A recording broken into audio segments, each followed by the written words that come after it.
tal? ¿Cómo están todos ustedes? En este punto y hora abrimos una ventana para que todos ustedes conozcan lo que acontece dentro de nuestra Iglesia Católica. Todo aquello que consideramos ustedes deben saber sobre la Iglesia que amamos.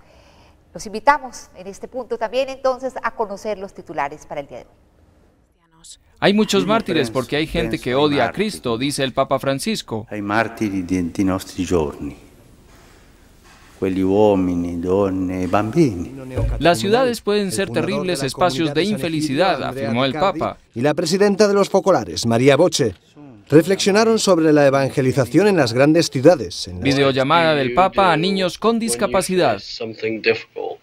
Primero, no enojarme. No hay que enojarse. Los 3 mártires asesinados por el Sendero Luminoso. Fueron asesinados por odio a la fe el 9 de agosto de 1991 en Pariacoto. El Papa se alía con Google, IBM y Microsoft para revolucionar la enseñanza. Hoy, en Al Día con la Iglesia. Mundial impulsado por Francisco, Scholas. Es lo mismo que lanzó cuando era arzobispo de Buenos Aires. Consistía en reunir a alumnos de varias escuelas religiosas, públicas y privadas, para que propusieran soluciones a los problemas. Padre Carlos, bienvenido, ¿cómo está usted? Bien, Miriam, muy contento de compartir este espacio, de mirar las noticias. Mirábamos aquí una nota donde el Papa se ve como arzobispo de Buenos Aires muy delgado. Ajá. Le ha sentado muy bien el pontificado. Eso se ve claramente. Padre Carlos, así rápidamente un tip para esta cuaresma. Pues tengamos uno en cada programa, saquemos media hora todos los días para estar con el Señor. Media horita, Miriam, media hora, respetarla religiosamente, sacamos tiempo para dormir, para trabajar, para transportarnos, para ver televisión, para almorzar, cenar. Saquemos media horita para Jesús de manera muy religiosa, muy ordenada.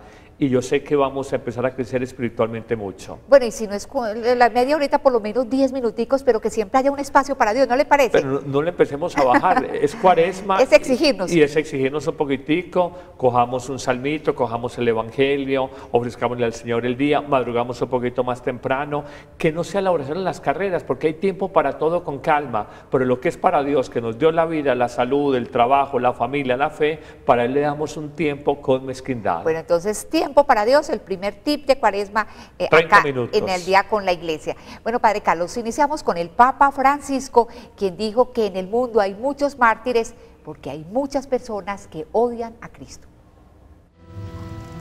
En su homilía en Casa Santa Marta, el Papa habló sobre el martirio. Dijo que los mártires no son cosa del pasado. Explicó que hoy en día hay hombres, mujeres y niños que son asesinados por ser cristianos. Prima penso ai martiri nostri, ai martiri di nostri giorni, quelli uomini, donne, bambini, che sono perseguitati, odiati, cacciati via dalle casse, torturati, massacrati. E questo non è una cosa antica, oggi succede questo. Añadió que estos mártires muchas veces son víctimas de la autoridad corrupta de quienes odian a Jesucristo.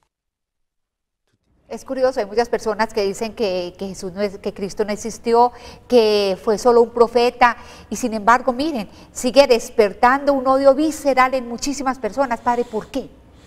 Una muy buena pregunta. Yo creo que hay muchas causas, pero me atrevería a dar 2 claramente. La primera, el mensaje de Jesús es subversivo. El mensaje de Jesús es denunciante. El mensaje de Jesús incomoda a muchas personas. Todo es su tema de justicia, todo su tema de fraternidad y perdón a personas que están llenas, digamos, de codicias, de dinero o de bienes y por tanto generan estructuras y relaciones injustas, o a personas simplemente que están llenas de odio. Cuando se les habla de perdón, ese mensaje incomoda.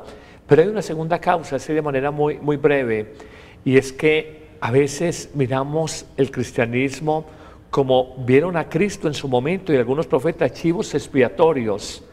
De alguna manera conoce uno en su sacerdocio personas con muchos desórdenes morales, y cuando la Iglesia desde su mensaje apoyado en el Evangelio dice, esto no te es lícito, esto no te está permitido, desarrollan un odio muy grande. Uno descubre muchas personas que son críticas y uno dice, pero es que, ¿por qué este odio frente al Papa, frente a los sacerdotes? Y es que su vida misma es un desorden moral muy grande y se sienten confrontadas por el mensaje del Evangelio, que ciertamente trae una carga y un compromiso moral, y no se dejan confrontar, entonces simplemente odian. Es lo mismo de aquella persona que dice, yo no me confío con un sacerdote que es pecador, pero sí le hablo de todo lo mío al psicólogo, al psiquiatra, al terapeuta, al amigo o al extraño tomando trago. No es eso, no es el sacerdote pecador, es proyección de tu pecado y de tu soberbia, y por eso dice, yo no me confieso con él. Y si lo hablas de tus miserias y hasta alardeas de tus miserias morales con amigos en cuestiones de tragos, y para eso, si no hay problema de que no sea pecado, son puras proyecciones. Claro, padre, es el fenómeno de la persona que vive permanentemente en la oscuridad, que cuando sale al sol no soporta la luz. Es exactamente eso. Bueno, con ese odio que le tienen a Cristo, lo único que están confirmando es su presencia, tal como lo hacían los demonios en la época de Jesús. Y bueno, y continuando con el programa, el Papa Francisco también ha dicho que las ciudades se están convirtiendo en sitios de mucha infelicidad. Francisco se reunió el sábado con los participantes en la asamblea plenaria del Pontificio Consejo de los Laicos. Entre ellos estaba Kiko Argüello, iniciador del camino neocatecumenal, el fundador de la comunidad de San Egidio, Andrea Riccardi, y la presidenta de los Focolares, María Boche. Reflexionaron sobre la evangelización en las grandes ciudades, en las que el estilo de vida cristiano choca a menudo con ambientes totalmente contrarios. Il contesto urbano ha un forte impatto sulla mentalità, la cultura, gli stili di vita, le relazioni interpersonali, la religiosità delle persone. El Papa, además, denunció el problema de la exclusión social de miles de personas en los grandes núcleos urbanos.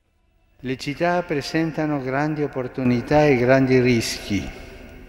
Possono essere magnifici spazi di libertà e di realizzazione umana, ma anche terribili spazi di disumanizzazione e di infelicità.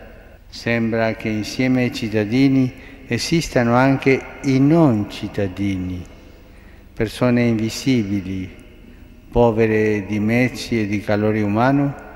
Francisco concluyó que para superar la secularización y la exclusión social es necesario cuidar la formación de los laicos. Dijo que ellos están llamados a un protagonismo especial en la Iglesia porque cuando viven con coherencia su fe, su testimonio tiene un fuerte impacto social. Eso es claro, un lugar donde uno no sea reconocido como persona, donde no haya calor humano, donde el respeto y la atención dependan del estrato social, obviamente es un sitio de mucha infelicidad, ¿o no, padre? En pocos años, no recuerdo si es en 10 o en 15 años, las 2/3 partes de la humanidad vivirán en ciudades, grandes concentraciones urbanas, megalópolis, o megápolis mejor. Nosotros descubrimos que hay un desafío de la Iglesia en ese sentido. Toda la vida entendimos la pastoral menos masificada, más tranquila, y ahora el creciente y desbordamiento fenómeno de ciudades gigantes nos exige a la Iglesia cómo aplicarnos con eficacia. Ciertamente el Papa ha hablado de creatividad en distintos encuentros, el Papa ha hablado de un nuevo lenguaje al hombre de hoy, de una capacidad de escucha de sus necesidades. Nosotros no podemos seguir con un lenguaje y con un discurso que a veces muy desde la especulación teológica es poco significativo a las angustias, a las necesidades materiales y necesidades espirituales de los hombres de la posmodernidad, de manera que tenemos que buscar espacios. La semana pasada tuvimos un encuentro, precisamente un grupo de sacerdotes con el señor arzobispo, sobre cómo trabajar una arquidiócesis como Medellín, que tiene una pastoral fundamentalmente urbana. Y yo creo que aquí hay desafíos muy importantes donde apenas se está empezando a caminar, pero tenemos que reconocer ese nuevo hombre, esas nuevas angustias y mostrarle la vigencia y la validez del Evangelio, de tal manera que la gente vuelva a creer y vuelva a descubrir que el cristianismo y su propuesta puede ser importante y significativa para sus vidas. Bueno, y continuamos con el Papa Francisco, quien prácticamente no hay semana que no nos asombre con algún gesto, con alguna palabra, con algún mensaje. Miren ustedes, recientemente hizo una videollamada a niños con discapacidad. No todos los días es posible hacer una videollamada al Papa, pero esta vez la ocasión era especial. Niños y jóvenes con discapacidad de Estados Unidos, España, India y Brasil hablaron directamente con Francisco gracias a Internet. Le mostraron cómo la tecnología les ayuda a estudiar. Desde Estados Unidos, Isaía pidió al Papa algún consejo. The use of technology has helped me overcome the problem of getting my thoughts out fast enough. What do you do when you face something difficult? Primero, no enojarme. No hay que enojarse. Está tranquilo. Después, buscar la manera de vencerla, de superarla. Y si no la puedo superar, aguantarla. También habló con varios estudiantes de Madrid que trabajan en proyectos de producción y filmación. Por eso estaban interesados en las habilidades técnicas del Papa. Oye, Papa Francisco. Decime. Te quería hacerte una pregunta. Decime. ¿A ti te gusta hacer fotos y luego descargarlas en el ordenador? ¿Querés que te diga la verdad? Yo soy un tronco con la máquina. Yo no sé manejar el ordenador. Qué vergüenza, ¿eh? Y de los ordenadores, la conversación pasó rápidamente a las tabletas. ¿Te gusta mucho la tableta? Sí. ¿Y es muy difícil? ¿Tienes una tableta? No, no tengo. No tiene. Este Hangout de Google es parte del ambicioso proyecto educativo que el Papa está apoyando. Se llama Escolas. Su misión es mejorar la educación a nivel mundial, facilitando el intercambio de buenas ideas con ayuda de la tecnología. Según sus responsables, unas 400.000 escuelas en todo el mundo participan en el proyecto que quiere llegar a 60 millones de estudiantes. Good evening. Good evening. Desde la India habló Minosh. Es un estudiante de 13 años con dificultades auditivas. Comenzó a usar ordenadores hace 3 años y dice que desde entonces ha aprendido mucho. Now, when I do not understand anything with my subject, I go to the internet and search pictures. Then I know. It is like having another teacher. It is like having another teacher. Y aunque el proyecto pretende ayudar a estudiantes, el Papa recordó que a menudo son ellos quienes, a pesar de alguna discapacidad, dan lecciones de vida a los adultos. Cada uno de nosotros tiene un tesoro adentro. Si lo guardamos encerrado, queda ahí encerrado. Si lo compartimos con los demás, el tesoro se multiplica con los tesoros que vienen de los demás. Lo que les quiero decir es que no escondan el tesoro que cada uno tiene. También se conectó con un grupo de estudiantes de Mozambique. Dieron las gracias al Papa por los ordenadores que les ha regalado Escolas. Y como algunos jugadores del Fútbol Club Barcelona están apoyando la causa, el presidente del equipo saludó al Papa para apoyar el proyecto. Como decíamos, el Papa está empeñado en revolucionar la enseñanza. Por eso ha hecho alianzas muy importantes con Google, Microsoft y IBM. Vean ustedes. El proyecto del Papa, Escolas Labs, apoyará ideas y proyectos que mejoren escuelas de los 5 continentes. La idea es convocar a emprendedores de todo el mundo a que envíen sus proyectos. Un proyecto puede ser una aplicación, un proyecto puede ser un dispositivo, un proyecto puede ser cualquier idea que apunte a mejorar la innovación, que apunte a mejorar la educación a partir de la tecnología. Un ejemplo es Escolas Ciudadanía, una web en donde un grupo de alumnos pueden compartir sus proyectos con estudiantes de otros colegios de países y culturas diferentes. Se trata de que propongan ideas para mejorar sus barrios o ciudades que después presentarán en sus ayuntamientos.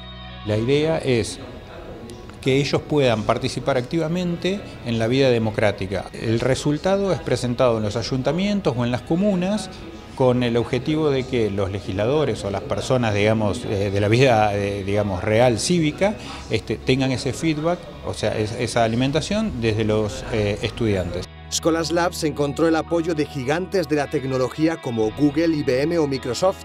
Forma parte del macroproyecto educativo mundial impulsado por Francisco, Scholars.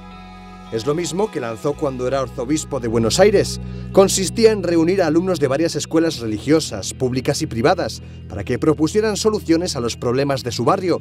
Consiguió que juntos formaran un equipo y que se involucraran en los problemas sociales, porque aunque la religión es distinta, los problemas que les afectan son los mismos. Estas escuelas que ha formado el Papa Francisco son algo así como una globalización de la enseñanza, de las buenas ideas, Padre Carlos. Yo creo que hay que mirar como dos aspectos. Uno, ciertamente el tema de universalizar el diálogo, más allá de las religiones, más allá de las ideologías, más allá de los credos políticos, y entender que no podemos hablar de diferencias que creamos en los imaginarios colectivos o que nos crea la cultura. Por ahí hay una frase bonita que dice: no hay muchas razas, hay una sola gran raza, la humana. No hay muchos países, hay un solo gran país, el mundo. No hay muchas religiones, hay una sola gran religión, el amor. De alguna manera esto nos muestra como cierta universalidad, si se quiere, diálogo interreligioso, diálogo ecuménico, como lo queramos llamar, pero es una mirada muy universal del ser humano. Y un segundo aspecto que me parece todavía más interesante, y es el tema de que la enseñanza no puede seguir, como hemos dicho en otros programas, siendo una transmisora de conocimientos técnicos y a veces inútiles para la vida práctica del individuo. Se trata aquí de transmitirles valores de convivencia y valores de sentido para vivir. De manera que yo creo que esto es muy importante y es un enriquecimiento porque se está interactuando con distintas culturas, con distintos pueblos, de tal manera que sin perder nuestra identidad podamos abrirnos al misterio y a la diferencia que hay con el otro. Bueno, ahora pasemos a una nota totalmente diferente, Padre Carlos. Les vamos a presentar los primeros mártires del Perú. 3 misioneros que fueron, los sacerdotes que fueron asesinados por el grupo revolucionario Sendero Luminoso. Este es el rostro de los primeros mártires de Perú. Son los franciscanos polacos Michał Tomasek y Zbigniew Stralkowski, de 31 y 33 años. Fueron asesinados por odio a la fe el 9 de agosto de 1991 en Pariacoto. También el italiano Alessandro Dordi, de 60, moriría a tiros 3 semanas más tarde cerca de Vinzos. Son los primeros mártires asesinados por Sendero Luminoso, quienes solo en Perú dejaron unas 70.000 víctimas. Este grupo terrorista de corte comunista promovía la lucha armada de trabajadores y campesinos de Perú desde los años 60. Un mensaje que chocaba de frente con el mensaje del perdón y reconciliación que predicaban estos 3 sacerdotes en Chimbote. Los 3 sabían a qué se arriesgaban.